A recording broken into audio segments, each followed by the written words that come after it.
Hello, everybody. My name is Paul Long, SBA manager over at Gisa Credit Union, and I am joined by the broker extraordinaire. Seth Rudin from International Business Associates, or IBA. I'm so glad to be here.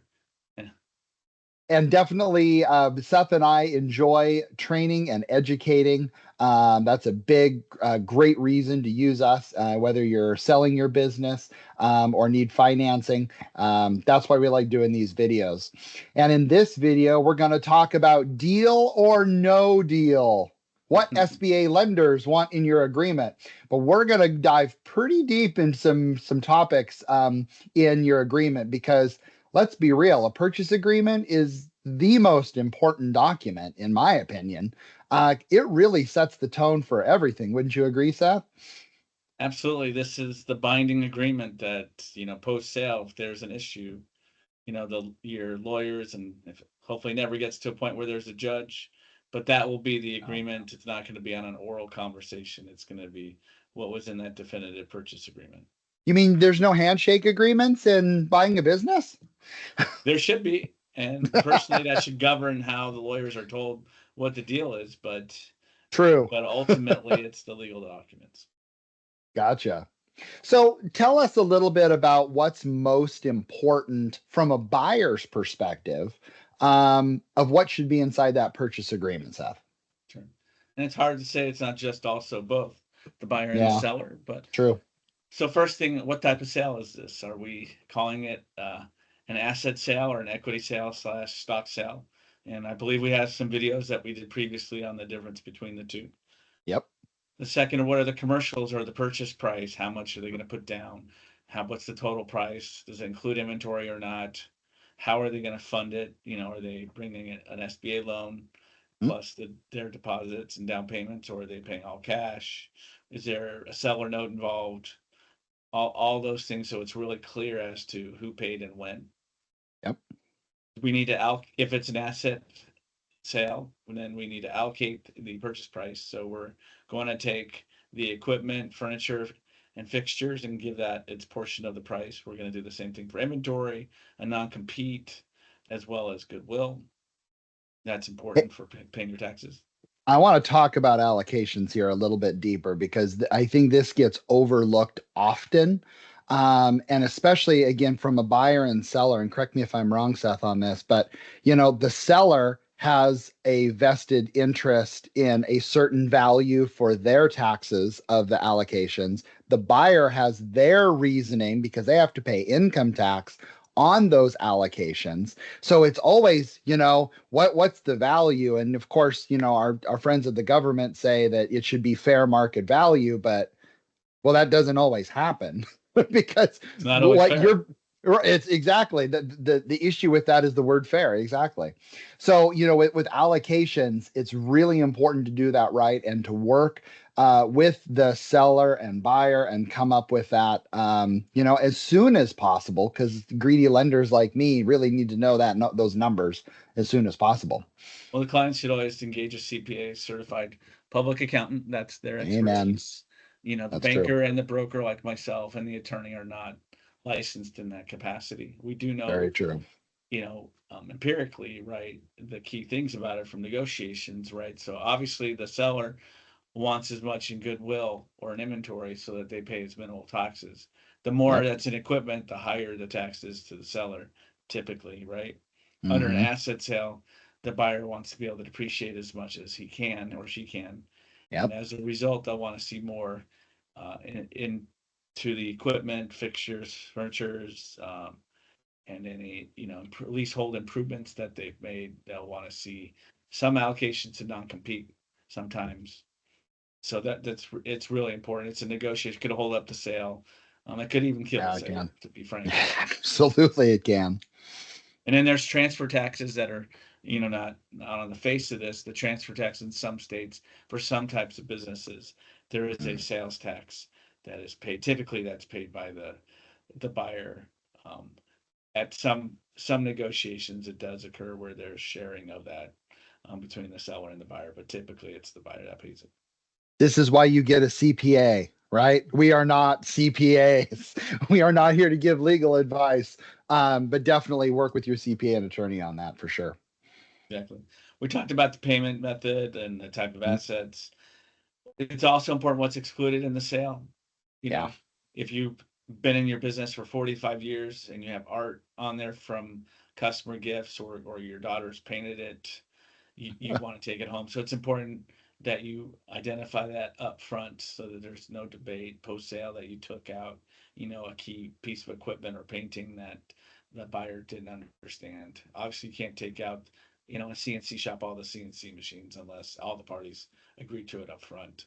You can't take out the trade equipment, etc.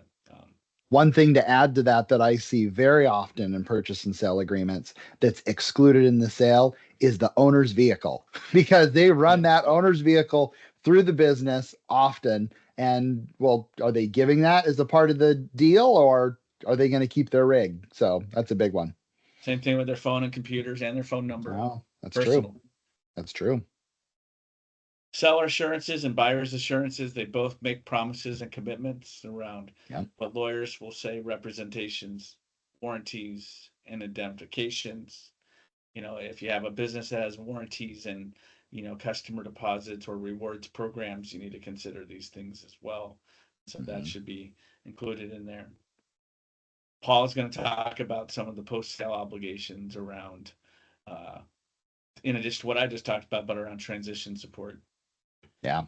And then what happens if there's a breach? So a good attorney in the definitive purchase agreement Yeah. will, if for larger deals, typically medium size, will have a tipping basket, which is like an insurance policy where you pay a deductible and then then you make a claim. So here, if it's $500 and you have a tipping basket 10,000, you're not making any claims to the seller until you reach that $10,000 mark. And then at that point, you ask the seller for relief. And usually there's a period where the liability exists. So for the first 24 months, you can make a claim, but after that, then it's just part of doing business. You're running the business. It's just the Yeah. cost of being a business owner. Yeah, I couldn't imagine having that longer than 24 months at a certain point. Come on. It's Yeah, you're the reason for the issue. exactly. The next important item is, where am I going to conduct my business? Or are you buying the real estate, the building Yep. that you're in, or are you going to lease it? So making sure we have a clear understanding that you're gonna assume the lease from the current landlord and or extend it, or if you're going to relocate it, right? It's clear that you're asking the seller to terminate the lease and you're moving it, etc. That needs to be spelled out. And now Paul is going to talk about what's Yeah. important to the lender. Well, and again, everything that you said previously is, of course, important to a lender, but I'm going to pinpoint just kind of a few things from my side. First and foremost, personal guarantees, right? Personal guarantees are important in these. SBA requires it. And even if you go conventional, unless you're a pretty serious size business, personal guarantees matter. And by the And way, my favorite subject, seller notes. The seller should get a yes, personal guarantee too. They're no different than the bank. In it's fact, true. the seller has one loan that they're going to underwrite, and the bank's going to underwrite thousands of loans, hopefully. And if they're Yeah. not underwriting thousands of loans, you chose the wrong bank. So That is a very good point. Very good point. And yes, I would agree with that on the seller note as well. Um, Liens, there's a lot of things on liens. We want to see, when you think of the business that you're buying, whether it's a stock sale or asset sale, what kind of liens do they have on the business? We want to talk about liens on the collateral that we're purchasing. That's going to be important. Are we paying that off? Is escrow taking care of that? The house itself, we'll talk about in another video, the house, but there's not a house a lender doesn't like to take. And so we want and to then the make sure that, seller wants a second lien too, or second right, of position. course, absolutely. How many liens can we put on a house, right? And of course, like Seth was saying, purchase price, that's of course going to be really important to us to make sure that it values. An asset list. We need to see, especially any item over $5,000, we need to have the make, model, and serial number on it. So if you are, let's say, a restaurant, you probably don't have a whole lot of items over 5,000, and that's fair market value. But if you're, say, a machine shop or something like that, you got machinery over 5,000, and we need to have that. Some other types of things that we're going to look for is what kind of seller support. Is the seller offering training? And this is a real big thing when it comes to the balancing. So if you have, let's just use a plumbing company for example. If you have a plumbing company and the person who's buying it doesn't have experience running a plumbing company, then that seller better be staying on for a good amount of time to train that new buyer. And of course, they usually don't do that for free, unless, especially if it's over, I'd say 2 weeks of training. What is that seller going to get paid? And is that, in your projections and cash flow, is that something there? Another thing is working capital. Is there any working capital that comes with the business? Are you providing the working capital? Are we as the lender providing some working capital? Is it a mix of all three, which is usually the case? So that's, having a proper amount of working capital depending on your business structure and how your clients pay, it's pretty gosh darn important. I think working capital for deals under 2 million is typically a line of credit from the bank and the buyer. Deals Makes over 2 sense. million is typically, there's potentially 50-50 where the seller's, providing some working capital. Yeah. And then, what kind of exclusions? We talked about the personal car on exclusions, but what about certain accounts receivable? What about certain pieces of equipment? Just like Seth was saying. So it definitely, depends on each and every deal. And just final on this is due diligence. A lender wants to know what you, as a buyer of the business, what have you done in due diligence personally on that business? Don't expect us to do all the due diligence. Don't expect the broker on the other side. It's you doing some due diligence. So those are the things that both of us look for in a purchase and sell agreement. So if you say, hey, I'm just going to put down a simple purchase and sale agreement, etc., and you're missing out on some of the stuff that we talked about here, you got some holes in that, and that is something to be worried about. So that's why you work with a great broker like Seth and a great lender like me in order to make sure that you're not tripping on yourself when you're doing these types of transactions. There's So, one thing to add here. This ooh, doesn't apply to every transaction, probably 30% of the time. And huh, that is good point. consents.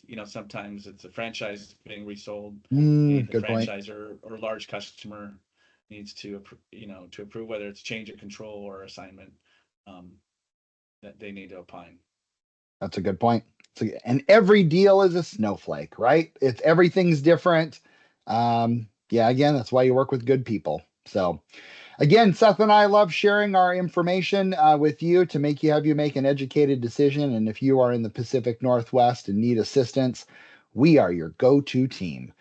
Seth Rudin at IBA, Paul Long, Gisa Credit Union, and we look forward to seeing you on another video. See you Yep. later. Thank you.